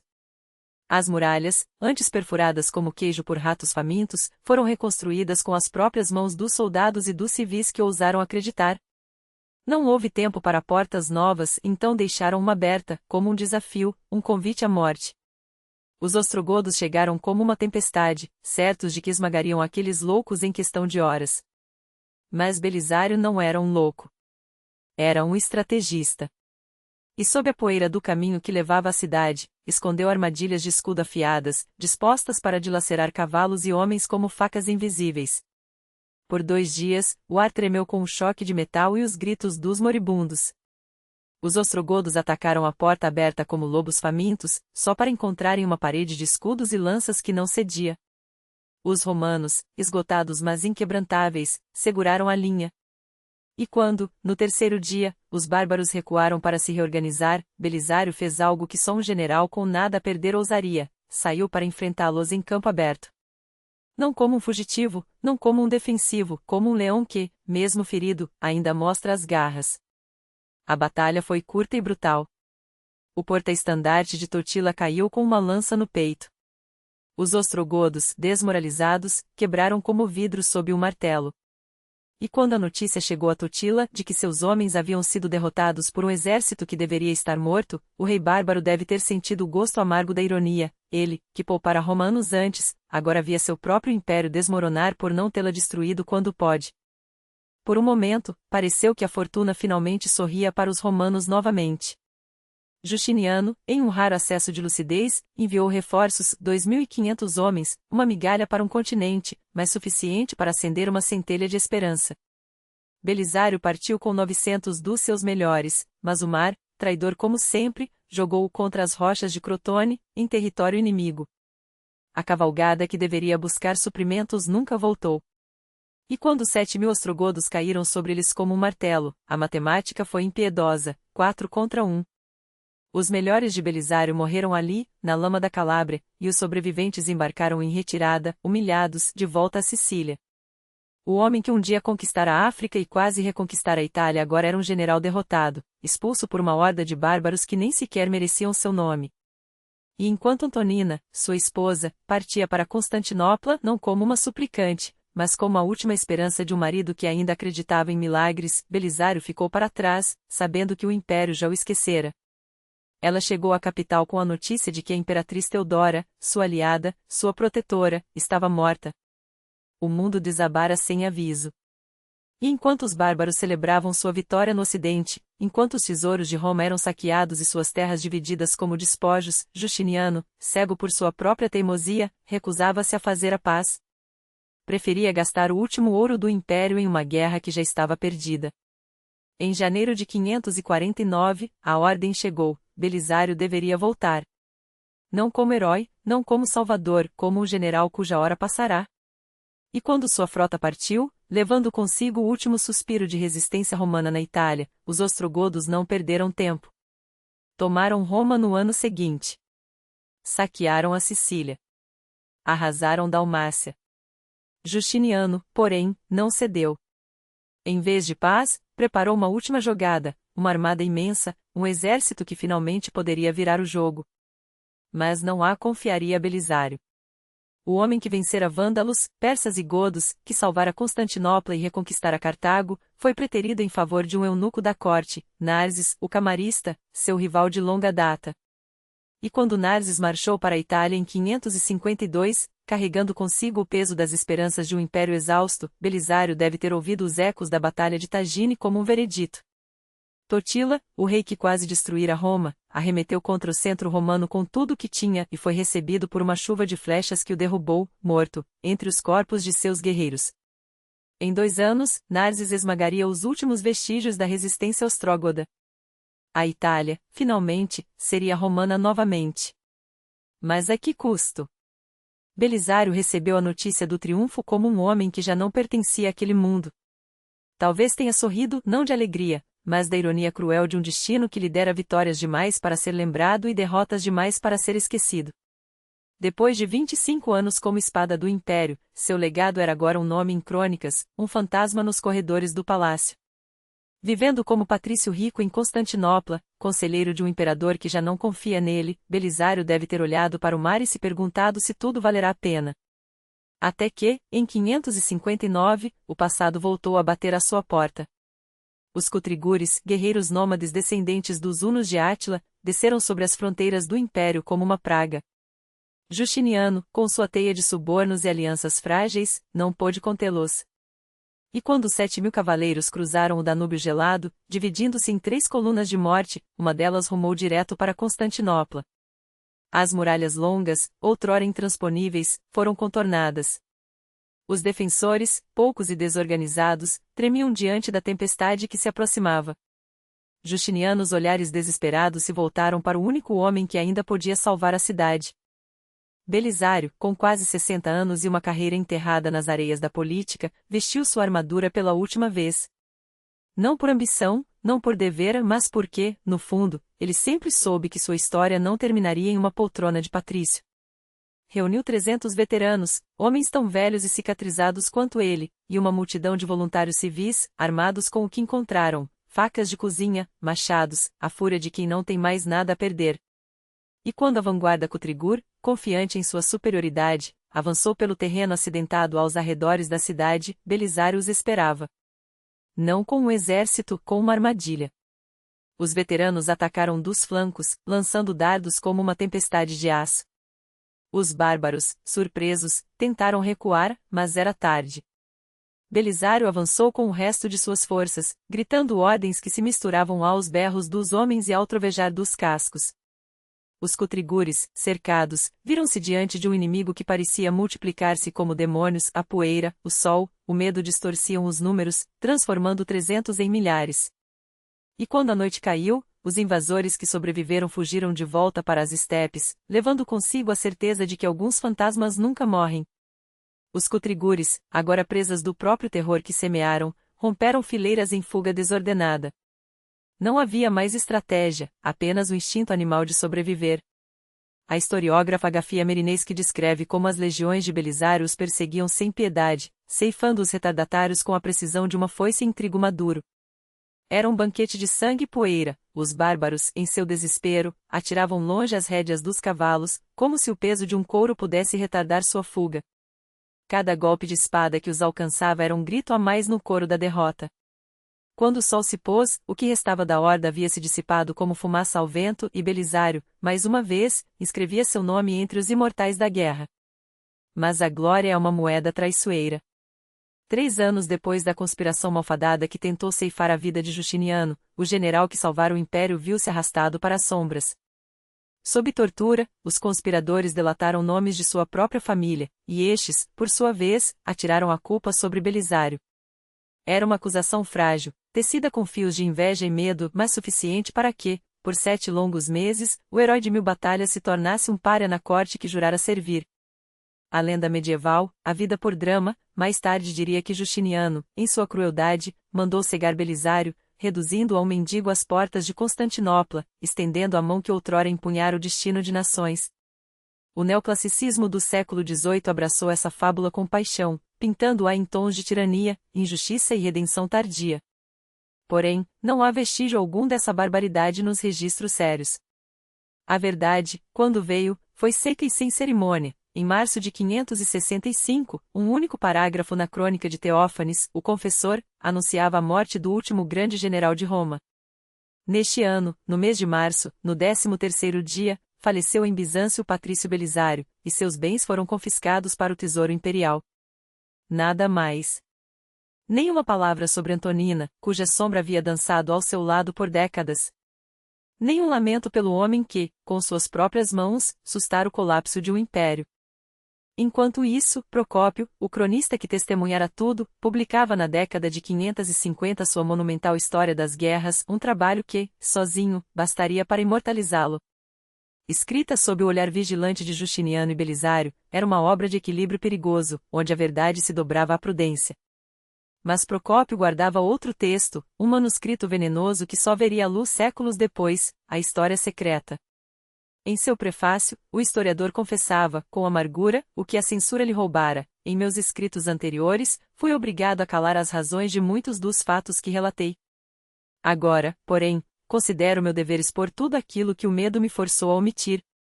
O que se seguia era um libelo incendiário. Justiniano, segundo ele, não era um imperador, mas um demônio disfarçado de homem, e Teodora, não uma imperatriz, mas uma meretriz que escalara o trono sobre montanhas de corpos e intrigas.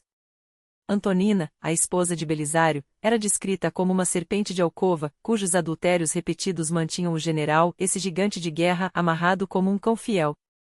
Até as decisões militares mais brilhantes eram, para Procópio, frutos de uma corte podre, onde o desejo e a ambição ditavam o curso da história. Por 1000 anos, a História Secreta permaneceu escondida nos arquivos do Vaticano, até que uma cópia manuscrita veio à tona, desatando um furor entre os estudiosos. Era ódio puro? Uma sátira exagerada, escrita por um homem desiludido com o regime que servirá? Ou seria a voz de um testemunha que, finalmente livre do jugo do medo, vomitava a verdade crua? Provavelmente, um pouco de tudo. O certo é que Procópio, ao retratar Teodora como uma cortesã sem escrúpulos e Justiniano como um tirano avarento, refletia o ressentimento de uma era em que o poder das mulheres, quando exercido fora dos limites do lar, era visto como uma afronta à ordem natural. Antonina e Teodora, para ele, não eram estrategistas, mas aranhas tecendo suas teias nos bastidores do poder. E mesmo em sua fúria, o historiador não podia apagar o que seus próprios olhos viram, que Belisário, apesar das traições e das sombras que o cercavam, permanecia um gênio da guerra, um homem cuja lealdade o império jamais mereceu. Justiniano, o arquiteto desse império inflado, morreria 8 meses depois de Belisário, em novembro de 565. 38 anos de reinado, uma vida que se estendeu até os incríveis 83 anos, uma longevidade quase sobrenatural para a época. Seu funeral foi um espetáculo de opulência, um cortejo dourado, um sarcófago reluzente na Igreja dos Santos Apóstolos, e um legado que, por um momento, pareceu eterno. Pois Justiniano deixará um império que se estendia do Cáucaso às costas da Espanha, dos Alpes ao Atlas, um mapa pintado com o sangue de soldados, o suor de camponeses e o ouro esgotado dos cofres. Mas a grandeza tem seu preço. 3 anos após sua morte, os lombardos invadiriam a Itália, dilacerando as conquistas penosamente reunidas. No século VII, os persas e os ávaras bateriam as portas de Constantinopla, enquanto as ondas do Islã, irresistíveis, engoliriam as províncias orientais. Os historiadores culparam, por séculos, a ganância de Justiniano, suas guerras intermináveis teriam esgotado o império, deixando-o vulnerável. Hoje, porém, muitos apontam para os herdeiros medíocres que vieram depois, homens que não souberam segurar o que um gênio como Belisário conquistara. Porque Belisário, esse era o paradoxo, um comandante que vencia não pela força bruta, mas pela inteligência, que conquistava não apenas territórios, mas lealdades. Em África, havia retornado quase sem baixas, ganhando corações com gestos que valiam mais que 1000 espadas. Em Roma, resistir a 2 cercos desumanos, transformando ruínas em trincheiras da esperança. Chamavam-no de último dos romanos e, de fato, depois dele, o império nunca mais veria um estrategista de sua envergadura. Um homem que, mesmo traído, nunca traiu. Que, mesmo cego pelas intrigas, nunca perdeu de vista o horizonte. Se Justiniano foi o sonhador que quis reconstruir Roma, Belisário foi o braço que, por um breve e fulgurante momento, tornou esse sonho possível. E quando as trevas voltaram a cair, como sempre caem, foi sua ausência que se fez sentir.